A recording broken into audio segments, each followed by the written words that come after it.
प्रतापगढ़ का राजा भानु प्रताप सिंह जिसकी 7 रानियां थी, उसकी 7 रानियां बहुत ही सुंदर और गुणवान थी। लेकिन राजा ने 7 रानियों को महल से बाहर जाने पर प्रतिबंध लगाया हुआ था। राजा का मानना था कि औरतों को हमेशा पैरों की जूती के नीचे ही रहना चाहिए। और इधर रानियां कभी भी अपने राजा से यह नहीं कहती है कि आपने हमें महल से बाहर जाने पर प्रतिबंध क्यों लगाया है, क्योंकि उन्हें महल के अंदर ही सब कुछ मिल जाता है, उनको बाहर जाने की कोई जरूरत ही नहीं थी। एक दिन सभी रानियां महल के बगीचे में खड़ी थी, तभी वहां एक मोर उड़ता हुआ आया और घायल अवस्था में नीचे गिर गया। 7 रानियां मोर को बेहोश देखकर घबरा गई। रानी ने तुरंत मोर को उठाया और अपने कक्ष में ले गई और उसका इलाज किया, क्योंकि रानी को पक्षियों को ठीक करने का उपचार याद था। ऐसे ही दिन बीतते गए। मोर का सही तरीके से उपचार होने से मोर स्वस्थ हो गया। मोर उठते ही कहने लगा, मैं कहाँ हूँ और आज तिथि में क्या है? सभी रानियां मोर को मनुष्य जैसा बोलते देख हैरान हो गई और कहने लगी, तुम इतना घबरा क्यों रहे हो और तुम मनुष्य जैसा कैसे बोल रहे हो? मैं तुम्हें सब बताऊंगा, लेकिन पहले मुझे ये बता दो आज तिथि में क्या है? मुझे मेरे साथी को बचाना है। मैं यहाँ कितने दिनों से हूँ? तुम यहाँ 10 दिनों से हो और आज अमावस्या है। क्या आज अमावस्या है? मुझे अपने साथी को बचाना है, उसकी जान खतरे में है। कौन है तुम्हारा साथी और क्या हुआ है उसे? हमें बताओ ताकि हम तुम्हारी मदद कर सके। फिर मोर बताता है, मैं उदयपुर राज्य का रहने वाला हूँ। मेरा साथी एक छोटी राजकुमारी है। राजकुमारी का जन्म और मेरा जन्म साथ में हुआ था, लेकिन राजकुमारी पग पायली थी। उसका जन्म पैरों की तरफ से हुआ था, जिसके कारण राजा अपनी बेटी को कभी भी अकेला नहीं छोड़ता, क्योंकि राजा को पता था कि जो बच्चे पग पहले होते हैं उन्हें किसी धन के लिए बलि दी जाती है, जिसके कारण राजा अपनी राजकुमारी को कभी भी अकेला नहीं छोड़ता। मैं और राजकुमारी हमेशा साथ रहते, जिसके चलते मैं मनुष्य की भाषा बोलना सीख गया। ऐसे ही हमारे अच्छे दिन चल रहे थे। एक दिन रात में एक तांत्रिक राजा के कक्ष में घुस गया और राजकुमारी को ले जाने लगा। राजकुमारी को ले जाते ही राजा रानी की नींद खुल गई।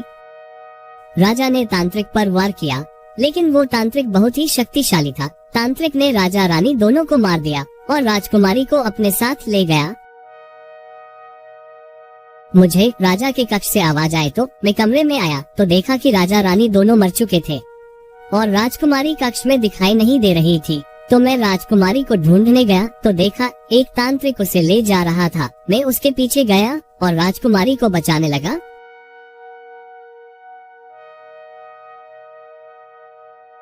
लेकिन तांत्रिक ने मुझे भी घायल कर दिया और मैं वहीं गिर गया और तांत्रिक राजकुमारी को लेकर चला गया।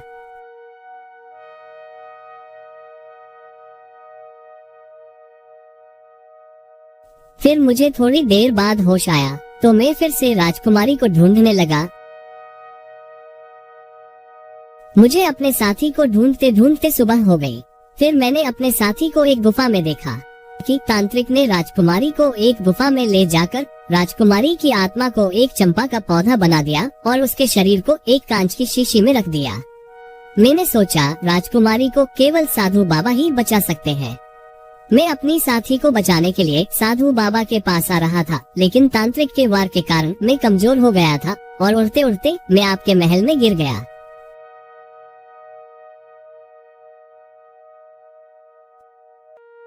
साथी को बचा लो, वो तांत्रिक आज उसकी बलि दे देगा। ये सब सुनकर 7 रानियां को बहुत दुख हुआ।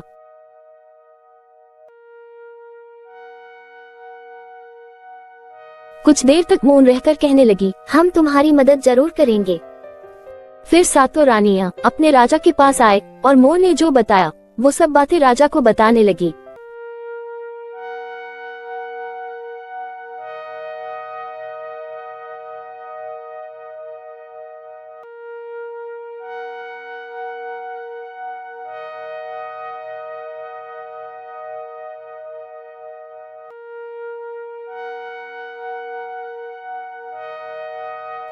लेकिन राजा ये सब बातें सुनकर हंसने लगा और कहने लगा, आप सब एक पक्षी की बातों में आ गए। ये पक्षी तो मनगढ़ंत बातें बना रहा है और आपको पता है ना, आप सभी को महल से बाहर जाने में प्रतिबंध लगा हुआ है।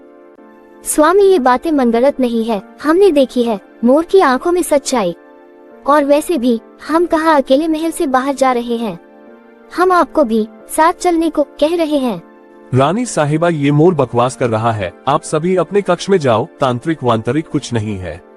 नहीं स्वामी, हम कहीं नहीं जा रहे हैं, आप इस मोर की मदद करेंगे या नहीं, वरना हम सातों रानियां अपने आप को खत्म कर लेंगे। यदि वो छोटी बच्ची कल का सूरज नहीं देखेगी और हम सब कुछ जानते भी कुछ न कर सकी तो हमें भी जीने का कोई अधिकार नहीं है। राजा कुछ देर सोचता है और कहता है, आप सभी ऐसा कुछ मत करना, मैं मोर की मदद करूंगा और उस बच्ची को बचाऊंगा, लेकिन यदि मोर की बात गलत निकली तो आगे से कभी भी आपकी बात नहीं मानूंगा। ठीक है स्वामी, हमें मंजूर है। फिर राजा अपनी 7 रानियां और सैनिक के साथ सबसे पहले साधु बाबा के पास जाता है। साधु बाबा राजा को देखकर कहने लगे, राजा आप यहाँ, मुझे बुला लिया होता मैं आपके पास आ जाता। बाबा मुझे ही आपसे काम था, इसलिए मैं ही आ गया। फिर राजा साधु को सभी बातें बताता है। साधु ये सब सुनकर कहने लगा, हमें देर नहीं करनी चाहिए, चलो जल्दी चलते हैं।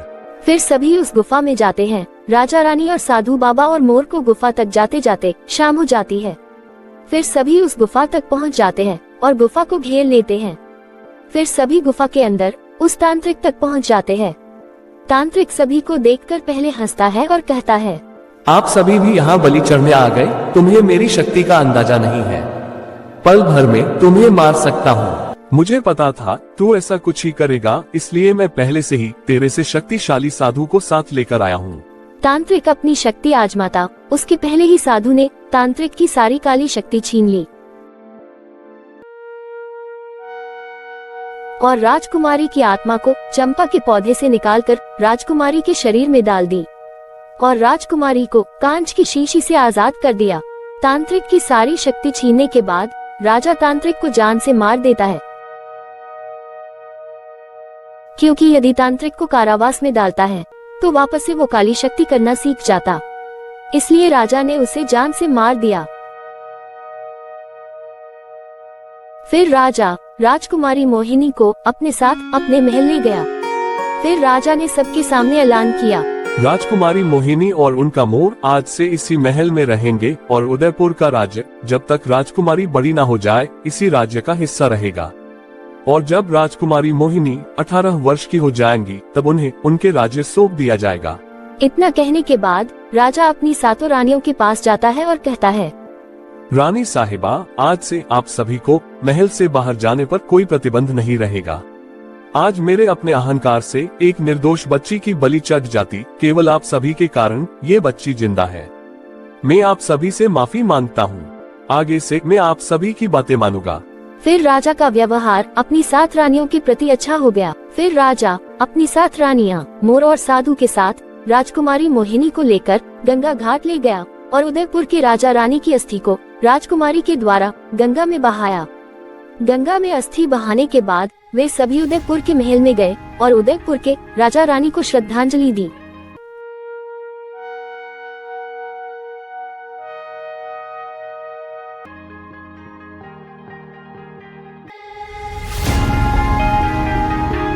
दोस्तों पूरी वीडियो देखने के लिए आपका धन्यवाद। फिर मिलेंगे दोस्तों एक नई कहानी के साथ।